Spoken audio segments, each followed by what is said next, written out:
And welcome to the UK and Ireland Minnesota Vikings Fan Club podcast. I am your host and fan club co-president, Big Deal Rich, and I am joined by three of my club compadres. That is Vice President, all-round nice guy, Mr. John McDonald, content lead, and my Minnesota buddy, Tom Parry Jones, and my dad, Daz Hales. Say hello, gentlemen. Hello, gentlemen. Hello, gentlemen and son. Oh, you're on mute, John. Hello, gentlemen. Nice. Yeah, I mean, one day I will actually introduce you, Daz, with your official posh title as Club. That's why you always go with that, because you can never bloody remember it. Club guy. Club guy. He's officially now Club Dad. Yeah. Yeah, I mean, at the end of the day, that's it's pretty much what your job. It does describe the role. Yeah, exactly. That's what it does. So yeah, what a great weekend. Hands up if you had fun this weekend. Nice. Weird backgrounds, all showing our half hands. But yes, I think we all had lots of fun this weekend. 2 club meetups, one in Leeds, one in London. All went remarkably well. No variables, no other variables to speak of why the Vikings have come good this weekend. So we'll just move straight on to around the grounds. Tom, I'm coming to you. Oh, okay then. Well, I'd better start with the UK time, 6 o'clock games. I'm still kind of on US time, so forgive me. But Thursday night. Oh yeah, there was a Thursday night game. What was that? Was that Dolphins Bills? It was, wasn't it? Let's do that one. In an AFC East encounter, the Buffalo Bills beat the Miami Dolphins 31-21. Then now we can move on to Sunday, the 6 o'clock games. You've got Carolina Panthers putting 30-0 on the Atlanta Falcons. Let's not mention that. Yeah. The Cleveland Browns, hooray, beat the Green Bay Packers 13-10. Woo! Hooray. Jacksonville Jaguars beat the Houston Texans in the AFC South 17-10.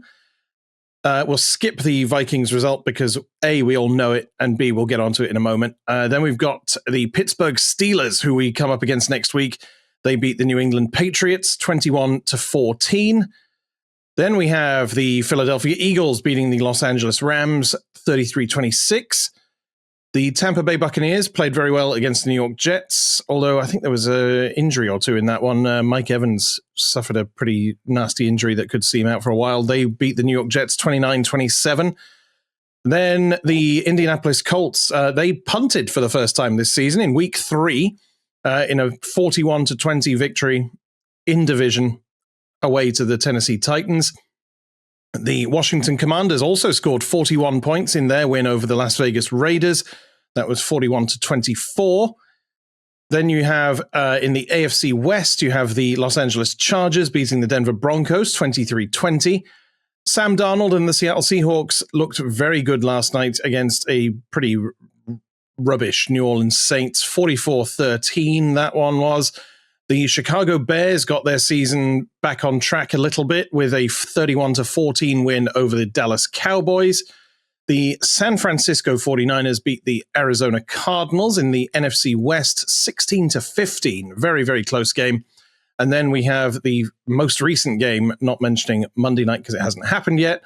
Most recent game being the Kansas City Chiefs beating the New York Giants 22-9. Yeah, but you've mentioned the Monday night game now, so I'm going to ask you for an Oracle prediction. I think that Baltimore is going to beat Detroit because that's the game and it's in Baltimore. I think they're going to win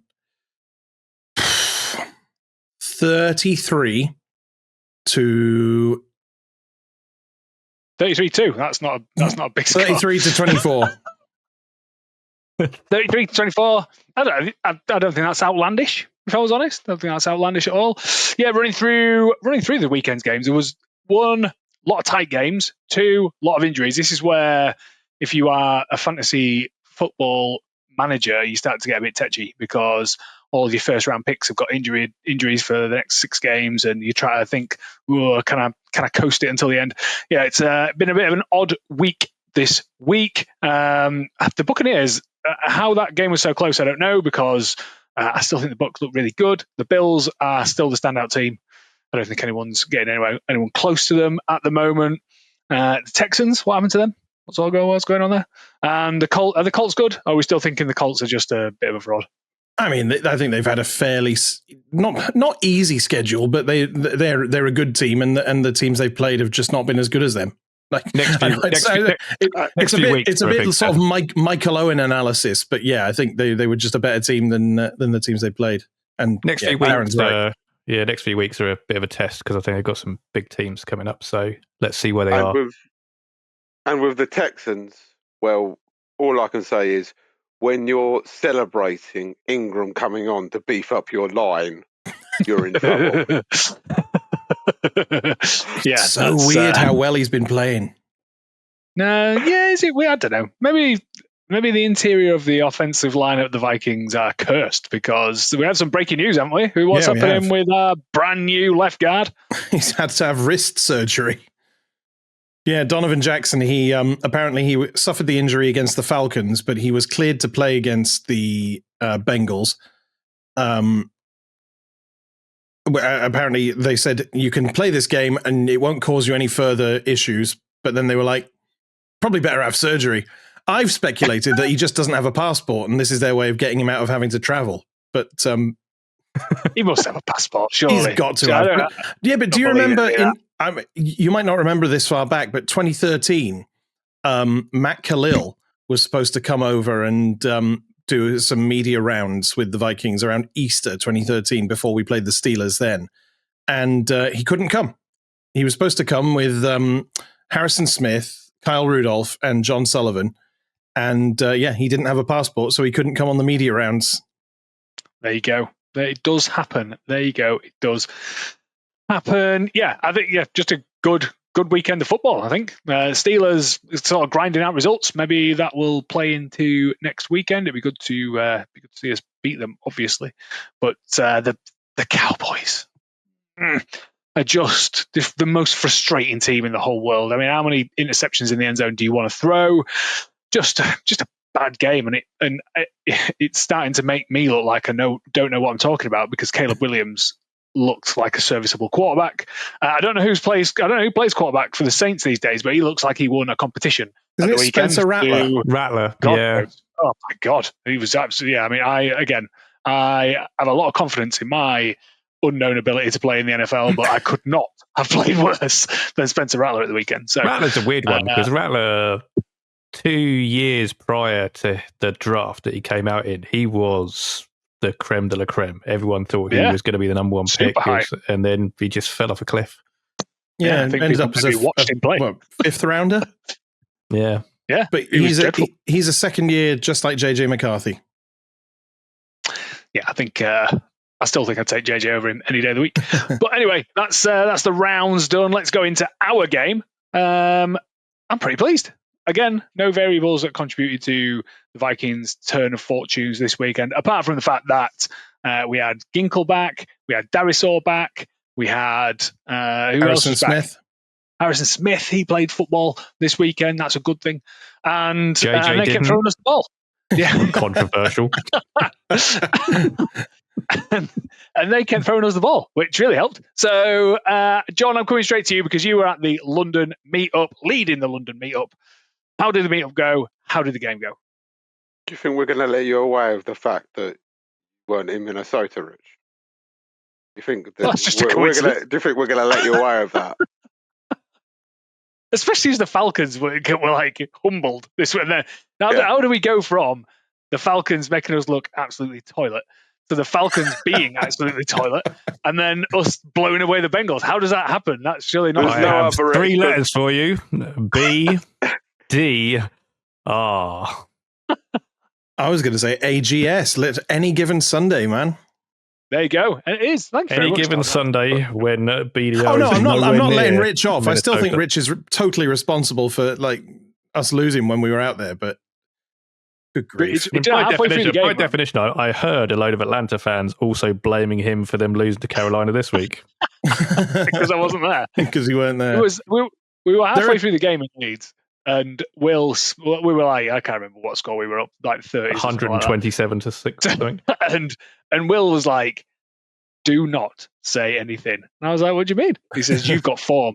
Do not say anything. And then like by the third quarter, when we were like, there was no way of us being throwing that game away after the third. Like, maybe it is me. Maybe it actually really is me. So next week will be a bit of a test. I was thinking about this, and there are two constants that have been the case every time I've seen the Vikings lose in person.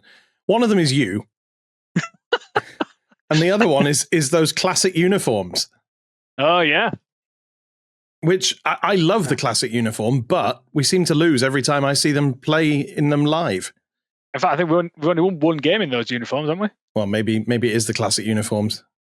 Let's say it definitely is the classic rich. Uniforms. It's got nothing to do with it. It's got nothing to do with uniforms. But come on, John. Tell us about the game. Our meetup, as you said, Richard, we had a meetup in Leeds and we had a meetup in London, both very well attended, and they were absolutely amazing, and it was an absolutely amazing game. I think by the end of it, I mean, we in London sing the Vikings fight song every time we score, and by the end of it, we just had nothing left. We were just like, oh, we've scored again. We don't have another fight song in us. We don't need to sing it. Well, actually, speaking of that, Sue told me off because in Leeds, we don't tend to sing the fight song every time we score, which she was very disappointed about. So in the second half, we started singing the fight song. So and then she's brought any more points. She's brought that bit of London up to our meet. So we're all fight songed in now. Good. What was your knee-jerk reaction to the game? Were you happy? What? Oh, I was disappointed. Rubbish. I mean, no, it was absolutely amazing. Yeah, completely dominated them on every aspect of the field that game. I can see Browning. Don't you cut me? Blah blah blah. What a fool! 5 interceptions. Tom, how did you find the game? I got that easy. I mean, I know the way to the Hippodrome. It's pretty easy. No, I do the same as John around here. Well, that's because you are our dad. Exactly. Exactly. No, the game was fantastic. Obviously, we're going to have a difficult time picking out boys done bad from this game. We'll get onto that later. I'm just sort of making it up as I go along. You know, we're going to be nitpicking. Although I think there's going to be a couple of hats thrown on the floor perhaps later. I'm prepared. No, how can you complain with a 48-10 win when their only touchdown was scored in garbage time in the fourth quarter? Yeah, but which, you know, we should have defended better against that drive. But Daz, I'm coming to you next. Do you want to go get a hat before we start properly talking? Or are you I think I'm good. I'm good. I might just strip my t-shirt off and go and just throw that on the floor instead. Don't threaten us with a good time, mate. Hashtag get this dad bod out. All of a sudden, the viewership goes through the roof. So I was going to say we need to get our numbers up. So maybe me being topless will help. So in terms of the game, like I say, it was a great antidote to the last 2 weeks. To be fair, it was nice to have a feel good. I can't remember the last time I haven't even considered getting a defibrillator out of the cupboard during a game. Just domination. I loved the idea of a game finishing like it's a pre-season game with on both sides, because we're so far up and they've just given up, and just protecting players. Yeah, it's what it's all about. It's amazing. Can I just say, from all of us to you, Darren, happy birthday. Oh, thanks. Yeah. You know what? It's a good job you're a nice person. I'd totally forgotten. I've got to that age where I'm trying to forget them, to be honest. Well, give it a couple more years and I will just forget them because of my memory. Beat me to it. Well, get off my lawn. A resounding happy birthday. Football was better in my day. to you, Darren Hales. I'm going to come back to you, Daz. Let's start with this boy done good, boy done bad. Then who are you going to pick for this week versus the Bengals? Okay, so let's start. Boy done good. I'm going to start things off by not actually having a player. I'm going for the coach that's teaching our defensive backs and other players on how to punch a ball out. Because although we'll come on to Isaiah Rodgers, I'm sure, I don't think I'm spoiling anything there. I mean, the guy was phenomenal. And obviously his punching, but if I was going to pick a player, then was it? I always forget his name. The other safety that isn't Harrison Smith, but that got the other Josh Metellus fumbled. No, not Josh Metellus. Theo Jackson. Theo Jackson. Yeah, Theo Jackson did really well. But he was punching them out as well. So yeah, and you can just see they're always trying, and it's. So I think I think coaches every now and then need a bit of a shout out. So yeah, that would be my boy done good. Well done. Keep going. I'm sure he cares about my opinions. Avid listener. Avid listener. The one that does tune in every week. So imagine that if our one listener was on the Vikings coaching staff. Going, what are these Muppets talking about? What John said about you last week, KOC. Yeah. Whatever these lots say, we're going to do the opposite. Exactly. Yeah. Right. So, boy done bad. I feel bad. I feel dirty because I've got to pick someone that's done bad after a game like that. But also, I'm gonna pick a fan favorite and say, what are we going to do with Thielen now that Addison is back? He hasn't. Put him in the stands, get him kissing children and whatever they do. Exactly. He hasn't really done much at all. Get him in the Victor costume. Over 3 games. And yesterday, if I had to pick someone, I think I have to pick Thielen. He hasn't really done much at all. 0 fantasy points yesterday. Again, he is not setting the world alight. I mean, it's been nice that everyone's got their Thielen jerseys back out again, and there was plenty on display again yesterday in Leeds. And it is a bit romantic him coming back, but they do say never go back, and this is one of the prime reasons. I remember when we signed Jermaine Defoe and re-signed Jermaine Defoe at Sunderland. We're like, he's going to be amazing again, another 30 goals. I didn't realise you'd ever been managed by Harry Redknapp. Unfortunately, I don't think he actually played the second time, which took a little bit of the polish off what was a stellar Sunderland career for Jermaine Defoe. But yeah, I'm not feeling it. I'm not feeling it, unfortunately, with Adam back in the ranks. And I'm looking forward to Jordan Addison coming back for 2 reasons. One, because he's on both of my fantasy teams, waiting to come back into the wings. And yeah, it's not going to be a difficult decision of who to drop, so he gets a place. John, I'm coming to you next. Oh, go on then. I was just going to say 2 catches on 6 targets, and both of those catches were last week.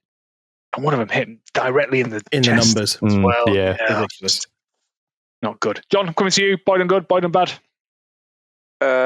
Boy done good. I'm going to go for Mason. It was actually used properly last night, and it showed you what he can do and how we should have been using him before this game.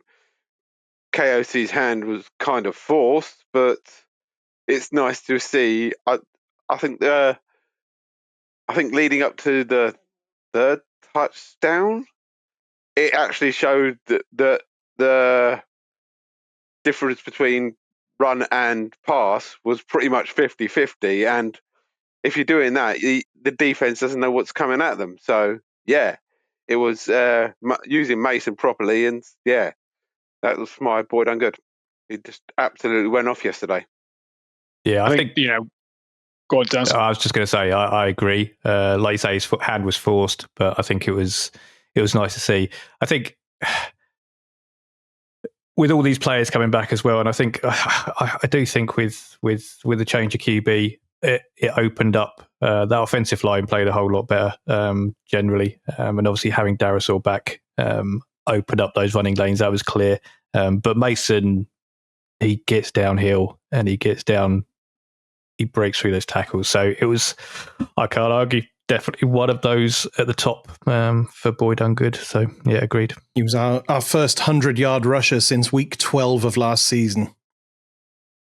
There you go. I mean, I called it. I'm not going to gloat, but I did call it before the season. I did think he was going to have a better season than Aaron Jones. Obviously, Aaron Jones is injured, so I could have a better season than him at the minute. But yeah, Mason, it looks a real deal, and I'm looking forward to him being RB1 for the rest of the season. Imagine what he's going to be like when CJ Ham comes back. Well, do you know what annoys me a little bit is that obviously our young rookie quarterback came from a very run-heavy college team with a very good running back, and we had one sat there basically unused for the first 2 weeks of our season. And maybe I'm going to say something controversial now. I don't think Carson Wentz was the difference of why we won the game last night. He was a serviceable quarterback. I think last time I checked mid-game, we'd got about 180 offensive yards. It wasn't oh my God, this is an amazing quarterback performance. This was just we did everything right where we needed to at a basic level, and the defense was unmanageably good. Just unbelievable. So it annoys me a little bit that we didn't deploy the same tactics, but I also get the fact that, opposition is going to understand that JJ McCarthy's never played a snap in his life, and they're just going to send and send and send. So does it change the opposition tactics? I don't know.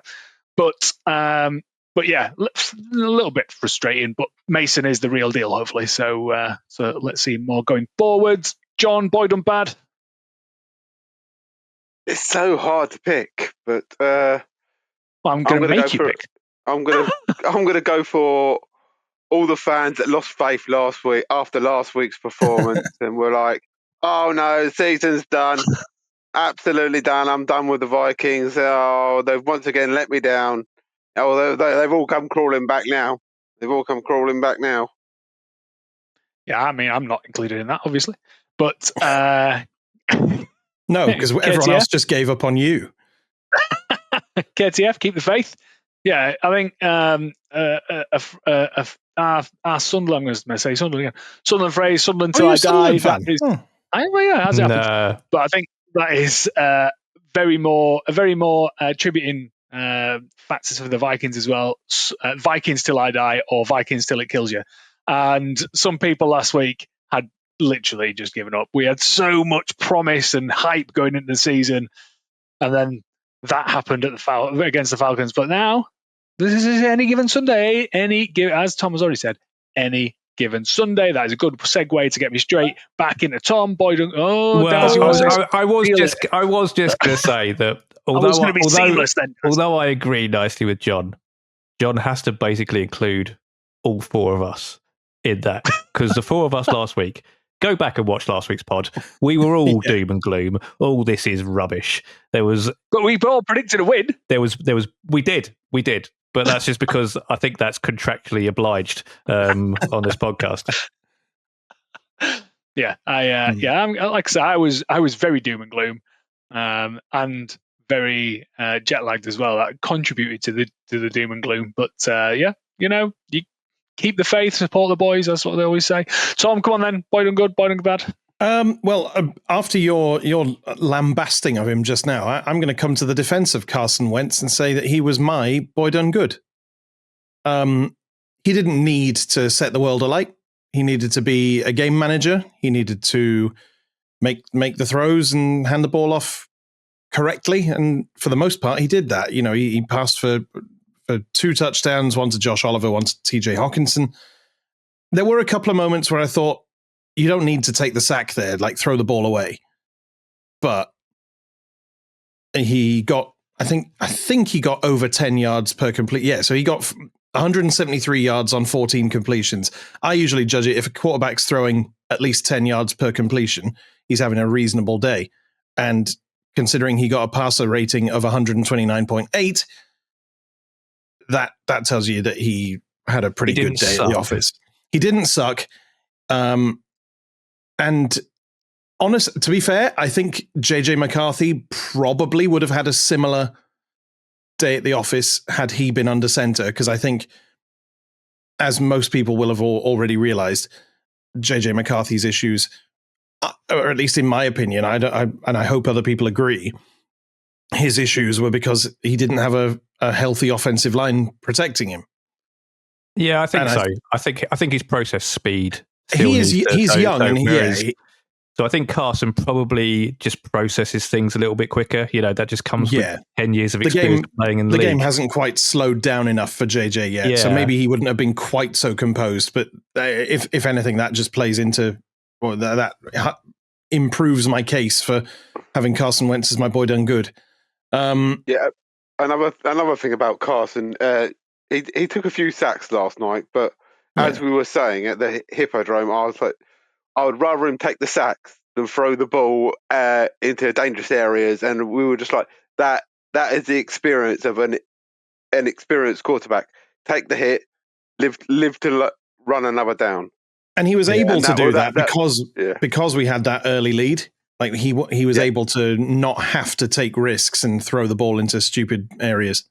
Yeah, and I can't remember exactly, but I don't ever remember after one of those sacks. I'm pretty sure almost exclusively afterwards, Mason came along to reinforce John's point and got a large chunk of those lost yards back. And they were never on like heavy, to use a KOC, a heavy down. They tended to be first or second, so there's still ability to get out of that situation. But likewise, he had he was sacked 3 times in the game. 2 of them were on third down. But were they? It didn't feel like that at the time, but maybe I just didn't care because I was so. Yeah, the first one was was a -10, and we had to punt after that. Then there was a -5 on first down midway through or towards the end of the first quarter. And 2 of the sacks were in the first quarter, so it wasn't even that bad. Yeah. We were already up 14-0 by the time the second sack came along. So, like I say, he had that cushion of not needing to force anything, and so that's why the sacks didn't really play into my thoughts when picking him as my boy done good. I suppose I should tell you who my boy done bad is, though. Go on then. Yeah, I couldn't find anyone on the Vikings. I really couldn't. Like, I thought everyone who came on the field. So you picked Jordan Love? I'd love to. I would absolutely thrive on picking Jordan Love. I thought I would pick someone who actually played in this game, though, and pick Jamar Chase. Because he talked a big game before yesterday, and I enjoyed seeing him lose the fumble. Was it the one that led to the touchdown, or was it just? It was one of. No, I think the Chase one was the one that Theo Jackson, I think, punched out. I think. Yeah, well, there was one that Isaiah Rodgers forced a fumble off Chase, I think, as well. So. Yeah, he's a boy done. Right, actually. He's a boy done bad, but only for bragging that he wanted to do as many griddies at JJ as possible. And speaking of griddies, I really enjoyed TJ Hawkinson's griddy. Oh, that was smooth. It was smooth. I quite. Although I don't disagree with you, I quite like Chase. I think Chase is a really good player. I didn't say he wasn't a good player. I just said he was a boy done bad. Even the banter, that's just the JJ Chase banter. I mean, they're always. I had to pick someone, Darren. I will defend Chase till the.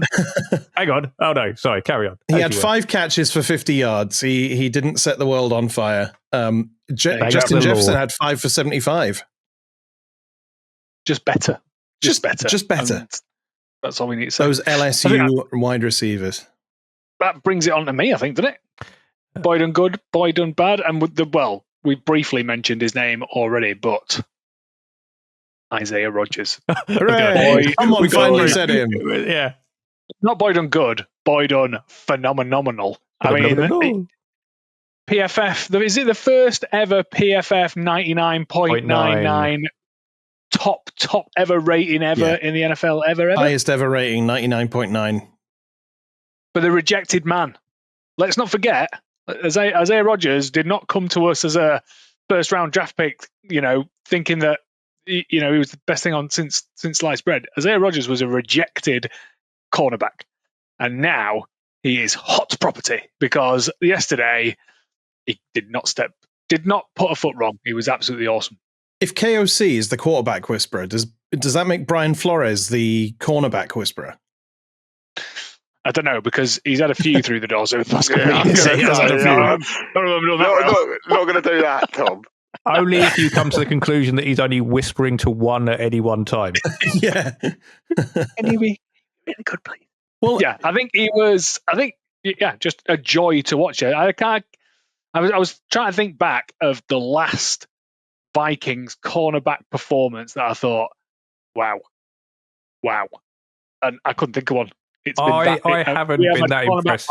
Yeah, I haven't been that impressed since all roads closed. Seasons. Yeah, that's exactly what came to my mind. It's got to be Zay Rhodes. Only time that I got excited about watching a quarterback play. Yeah. So yeah, that's my boy done good. Do we need to speak anything more of the boy? First ever Vikings player with 2 defensive touchdowns in a game. Yeah, and the first ever player in the NFL, like ever, to have a pick six, a fumble return touchdown, and 2 forced fumbles in a single game. Again, that's one of those cricket records where it's like he's great on a Tuesday with left hand seam bowling over the wicket against right armers, but it's never happened before, and you can't say that. Well, you just did, but if you're an opposition fan, he's going to be a great pub quiz question at some point at the end of the day. So that was good. And now, after you guys we're all, just dodging the question. Dodging you tell me I'm not allowed to say things that you have to edit out. So I was just picking my words carefully. Thank you. Yes. Who was Brown? After teetering around the question of boy done bad, I'm going to pick the same person that John picked last week, Kevin O'Connell, Mr. Kevin O'Connell. That's right. Throw your hats down all you want, gentlemen. But when just picture the scene. 4th quarter. Don't picture that scene. And this is why people have to watch the YouTube podcast. But 4th quarter, and you are so much of a resounding lead that you can bench Carson Wentz, bring on Max Brosmer, hometown hero, walk-on quarterback from the Golden Gophers, to one of the best receptions that the bank has ever seen. And then, with the last drive of the game, just a measly walk-off couple of plays.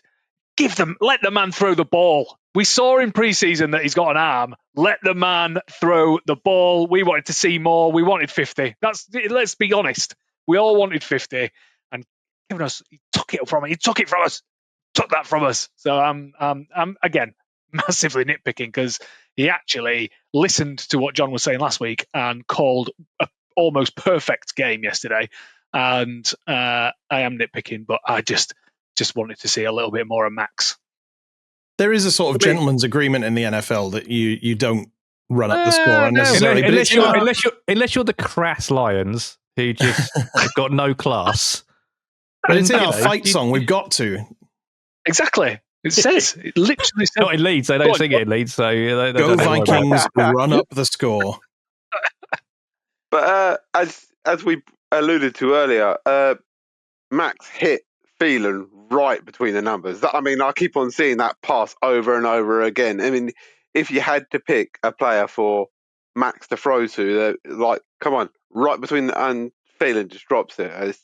Maybe that's why KOC was like, "Oh, I'm not going to keep on throwing it if the receivers aren't bothering to try and catch, because you're not going to push JJ to reach out there and risk injury when you're that up by that score." But there was a field goal on offer right at the end. Yeah. Like, just kick the field goal, give us the 50 burger. I agree with KOC on this. Just but we've got bit of class and don't throw. Don't put up the 50. I mean, going back to that Thielen, it was slant over. It was Thielen. It was the Thielen play as well. It's not we couldn't have drawn a more Thielen play for him to drop the ball when it hits him in the numbers, which is even more disappointing. But when you've got Max stood there, just say to Naylor, just go wandering and I'll find you. Just tell him go. Neither even on the pitch at that point. I'm not sure Naylor was on the field. I think he'd been pulled off. Why not? Well, we've got Addison coming back next week. To Felton. Either or. But rookie to rookie. That should have been the end. But that's what I wanted. Anyway, like I say, I'm nitpicking because KOC pretty much called the perfect game and the almost the perfect result. I think even with a second string quarterback keeping the Bengals to a 10-point game, pretty impressive. I think we'll all agree. Yep. Before we move on, a good honourable mention to Will the Frill, the longest field goal in Vikings history. And it looked like he could have made it from another 5 yards back. Yeah, that's still another 5 at least. Yeah, whether it would have been between the sticks at that point, I'm not so sure. Because it was started. It did scrape a bit of paint off there, but Will the Frill. And to be honest, did any of us think he was going to miss that? No, I didn't think he would. TPJ. I didn't think. Let's put it this way: I didn't think this is a stupid idea. Yeah, it was ironically worth a punt. Yeah, we need to let him. We needed a dad joke. There it was. Him kick. Yeah, that's what we like. No, like I say, almost a perfect game. Our friend Howard was messaging me videos from the game, him sat back in his season ticket seat. Going, look, this is how you win in this stadium when you're not here.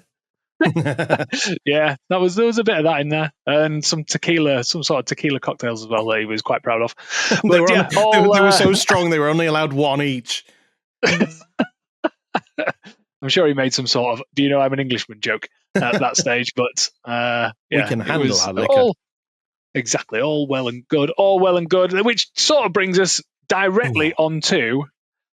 Yeah, speaking of people who can handle their liquor, we're going to have to compartmentalize that and talk about the next game, which of course takes us overseas, the Irish Sea, to Dublin. Hands up if you're going. There we go. Full house. Yeah. I've watched the Steelers now in 3 games, and I've watched Rodgers be better than what I thought he might be. I thought Rudolph might be actually playing by now. But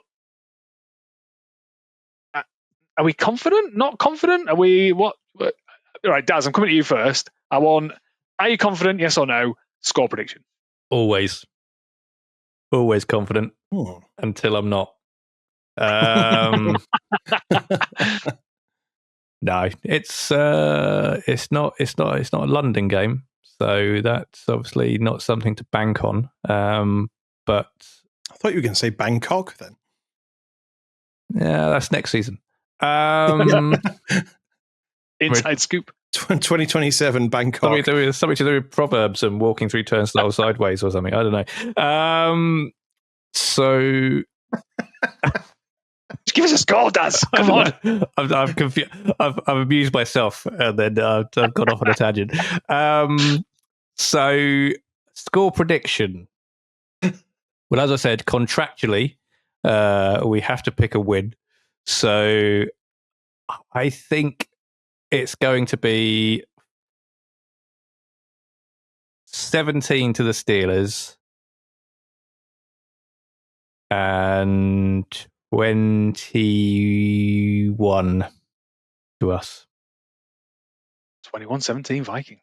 I'm super looking forward to it. Can't tell you how much I am looking forward to it. TPJ, I'm coming to you next.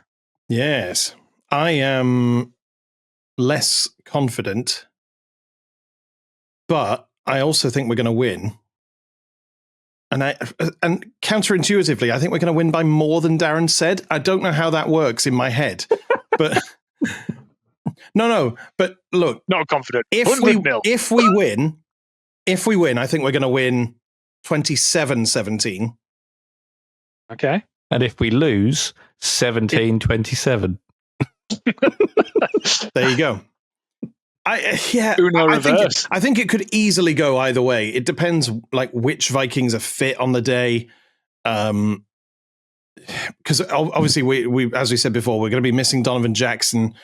I'm less worried about not having McCarthy around anymore. But who steps in for Donovan Jackson? Just out of interest, probably Michael Juergens. Well, Juergens will be if Kelly's back. If Kelly's back, if Kelly's back, yeah.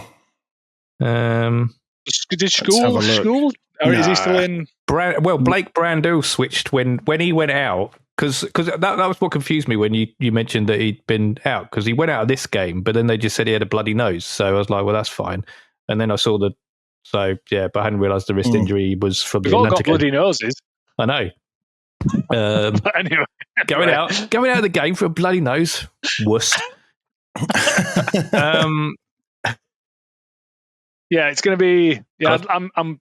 Yeah, who flies? Who's in the lineup? It's going to be all interesting stuff. But we've got 2 Vikings wins on the board so far. John, I'm coming to you next. Can you please tell me how confident you are and what you think the score is going to be? If you take yourself off mute, ideally a bit louder.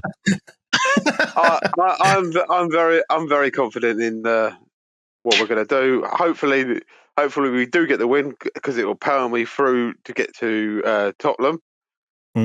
But I think the score is going to be 34-27 to the Vikings. Ooh. Does anyone recognise that score at all? Like a Western. Does anyone recognise that score? Because that is this the last time we played the Steelers? We played the Steelers in Wembley. Yes, John. It is. So you're so nostalgic. I love it.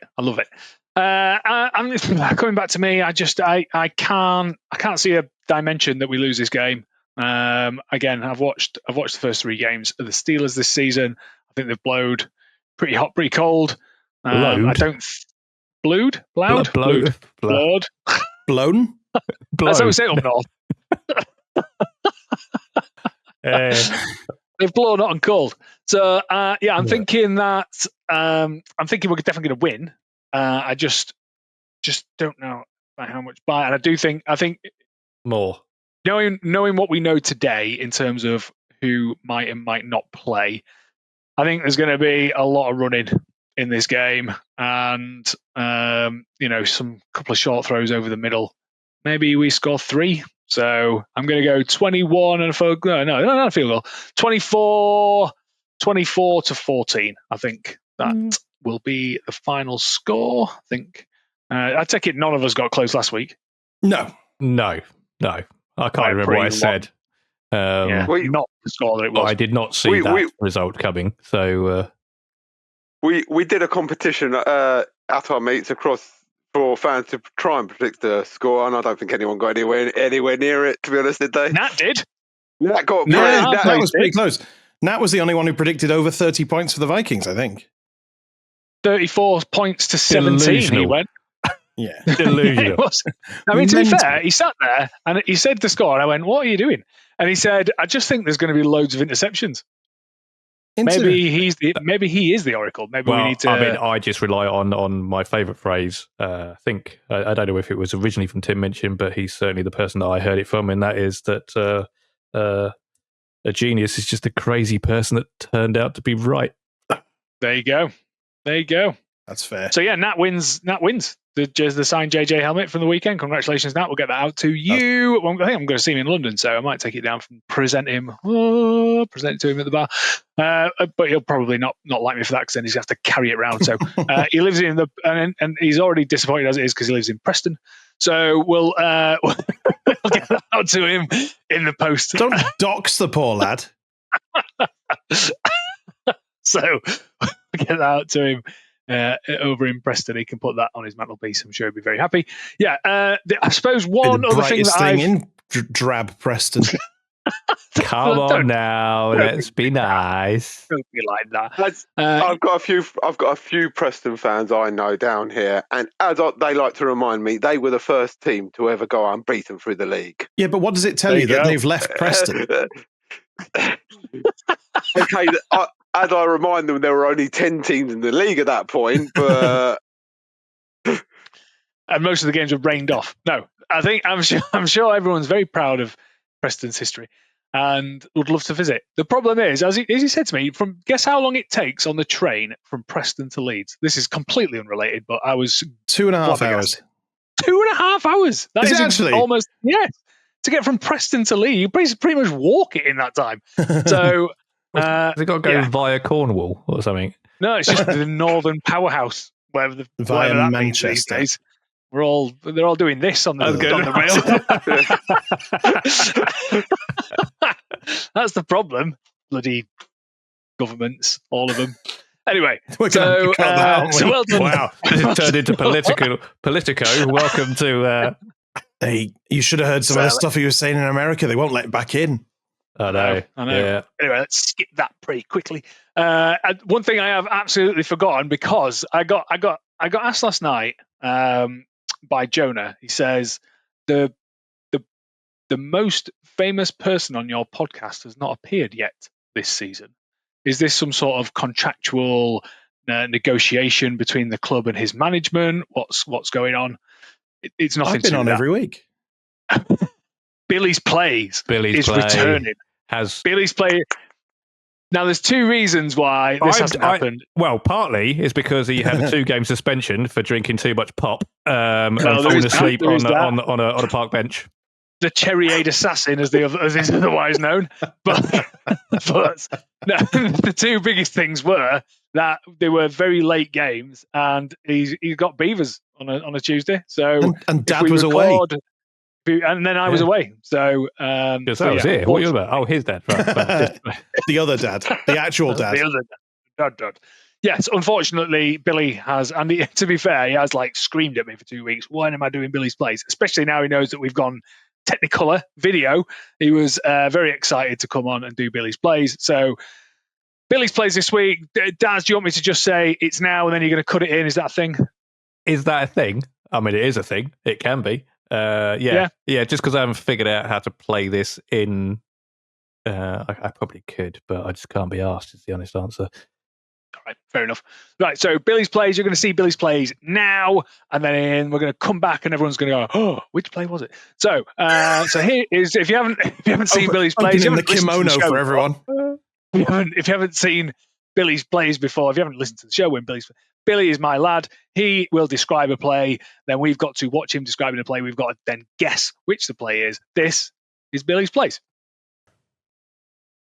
The centre has the ball, and the centre throws it to the quarterback. The quarterback throws it to another Viking player, and touchdown!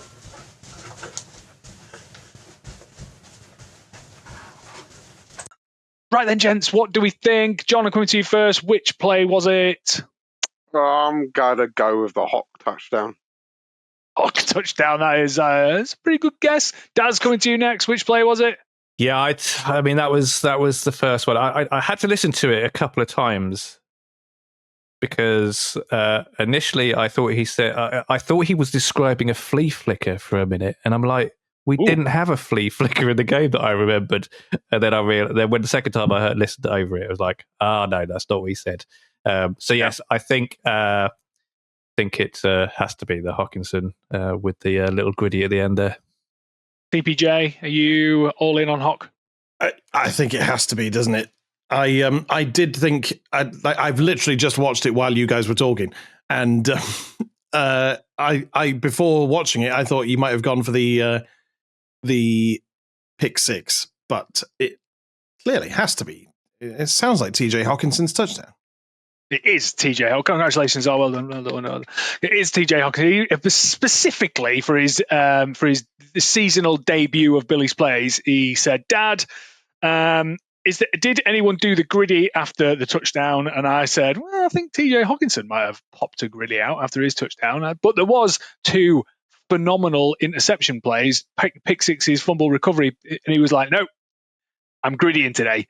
So he had his brand new Minnesota hat that picked him up in Minnesota, and obviously his personalized Vikings jersey that when he said, "Dad, I might want to be a Vikings fan," was ordered in about 30 seconds.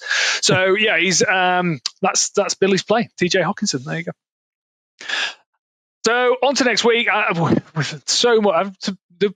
Reese would be so cross that we've not told everyone exactly where to be on exactly which day during the week. I spoke to the Vikings front office yesterday. They are flying over today, so they're getting stuff sorted out, all ready for us when we go. Tom, I'm coming across to you because I think you probably remember certainly way more than I do. What pubs are we going to? Which days? I can't remember. Yeah, so we're going to be in a pub called J.R. Man's. I think that's in the Temple Bar area of Dublin. That's the official Vikings pub for the week of game. And there's going to be a whole bunch of things happening there. There's going to be I think there's going to be a quiz presented by Delta. Literally, just don't say the words out loud. What? Not after last year with John. That's a totally different story. Keep going. That is fair. So a pub quiz, going to be some traditional Irish music, Vikings legends turning up at J.R. Man's. There's going to be some Irish dancers, and then obviously that takes us up to Sunday when we, the fan club, we've organised our own meetup for game day. And we're really trying to get as many people as possible to come to this at a different pub called Phil Ryan's, and that is in spitting distance of Croke Park Stadium. It's Phil Ryan's, the Hogan Stand pub. So it's the Hogan Stand is on the side of the ground where the Hogan Stand is. Literally, it's 10 minutes walk. It's even closer than the Victoria and the Two Brewers is to Tottenham. There you go. Thank you very much, Tom. And I'm glad that you've got a grasp of language, because there's no way I would have announced the Irish pub with that. It just doesn't. It's not spelt like that. So, but that's many Irish words. I have no idea how to say half of them, or Welsh words. To be fair, I may have pronounced it English completely wrong. Exactly. So, I think it is pronounced Mahones. But do you think it's Mahones? I thought it was Mahon, because but there is there's Pogue Mahones in Minneapolis, but I think but you've got people called McMahon. It's just a reminder to our fans that on the Sunday, the Phil Ryan's Hogan Stand only opens at 12:30 because of Irish drinking laws. Mm-hmm. So that's when we'll be able to. We'll probably only get an hour in there maybe an hour and a half before we leave for the game. But they are accommodating us after the game as well, so you can come back there after the game. Absolutely. After the victory. And the other thing is people are going to be able to meet up with our very own John McDonald and shake his hand and wish him good luck and give him money towards his heroic 500-kilometer, 600-kilometer cycle ride. Yes, John, yes. I feel like you're humbling our poor selves here. I don't think I need you to talk about it more. I know that you are a person of like I say, very humbling person, and you see this as something that you need to do for the community to raise money for Mind. This is a phenomenal challenge. And again, cycling on a bike with no engine all the way from Dublin all the way to Tottenham in a week. I mean, can we just have a little round of applause, please? This is the sort of thing they would do on Blue Peter for proper big challenges. Mate, if you were any younger, I would write into Blue Peter and get them to give you a Blue Peter badge. Never mind. Where you're going with that. Blue Peter suit. That's what he wants. Never mind a bloody badge. Thank you very much, guys. But yes, it's something I know is a big challenge, but as I say, it's something I feel I have to do for this club and to raise money for a great cause that means a lot to me, and it means a lot to people out there. The Mind does phenomenal work for people with mental health issues, and it's something I just feel I need to be doing. Yeah, I think go on, Tom. We've all struggled with mental health over the years, I'm sure, and even if people don't talk about it, it's something that will hit home. Maybe not with you, but someone close to you. And charities like Mind are invaluable with helping those people to to get back on an even keel. So I mean, we actually had a couple of donations in today. We've had another few quid.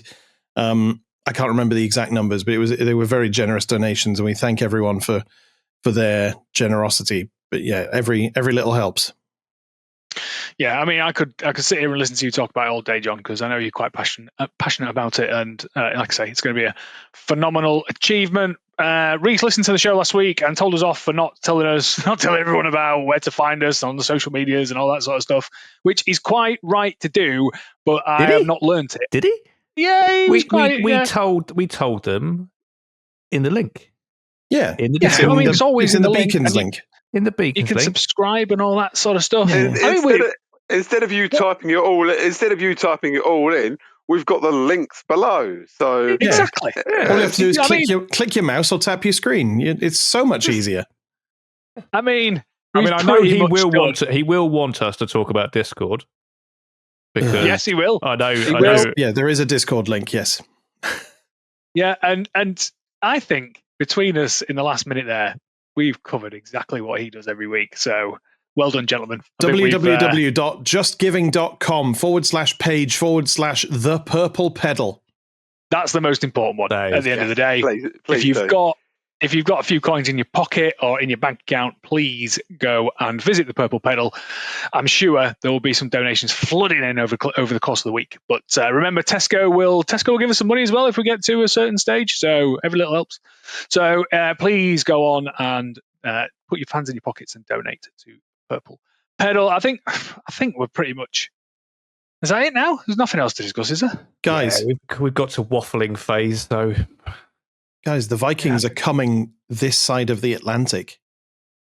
I'm excited. They're going to be here later this week. I know. Exciting times. And so frequently now, it's just become second nature, isn't it? It's like, just a thing. You know what's even better? We have a 2-1 record. It's about as good as it could be. We have a winning record. Yeah. I owe you a pint, by the way, John, because I said we'd be undefeated until now. So cash yourself in Dublin, mate. I'll get you one out there just before you take on your. He's not drinking. That's cheating. You can't offer him his drink that he's owed when he's not drinking. I'll get you a Skulls in London when you land, mate. Don't worry about it. There we go. So anyway, we are rambling now, so I am going to wrap it up. Thank you, everyone, for listening. One final thing to say is say goodbye, gentlemen. Goodbye, gentlemen. Goodbye, gentlemen. Nice. Goodbye, gentlemen. Nice. That is 3 goodbye, gentlemen's. Again, thank you very much for listening. If you go in, see you in Dublin. Cheers. Ta-ra.